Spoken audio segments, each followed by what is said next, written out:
இந்தியாவிலேயே கடன் வாங்குவதில் முதல் மாநிலம் தமிழ்நாடு. அப்படி திராவிட முன்னேற்ற அரசுடைய ஸ்டாலின் அரசுடைய மிகப்பெரிய சாதனை கடன் வாங்கி இதுல முதல் சாதனை. தமிழகத்தில் வரலாறு காணாத அளவுல தங்கம் விலை உயர்ந்திருக்குது, தமிழ்நாட்டில் ரொம்ப அதிகமா இருக்குது.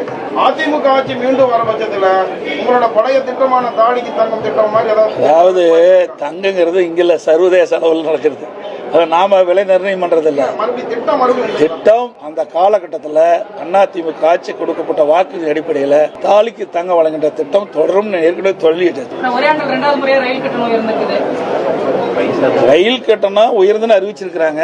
அப்ப இன்றைக்கு சூழ்நிலைக்கு தகுந்தவாறு இன்றைக்கு விலைவாசி உயர்வு, எரிபொருள் உயர்வு, அதில் உரிபாகங்களோட உயர்வு, இதையெல்லாம் நமக்கு சம்பள உயர்வு, இதெல்லாம் கணக்கிட்டு தான் அவ்வப்போது உயர்த்துவாங்க. நம்முடைய சேலம் வரைக்கும் ஒரு 5 ரூபா உயர்த்துறதுக்காக 2 பைசா உயர்த்துக்கா சொல்றாங்க. ஒரு கிலோமீட்டர் 2 பைசா உயர்த்துக்கான்னு சொல்றாங்க. இதை கூட இப்போ அரசு, இந்த மத்திய அரசு பரிசீலிக்க வேண்டும் என்று கேட்டுக்கிறேன். இந்த ரயில்வே கட்டணத்தை கூட இது குறைப்பதற்குண்டான நடவடிக்கை அவர்கள் எடுக்க வேண்டும் என்று நான் இந்த நேரத்தில் தெரிவிக்கிறேன்.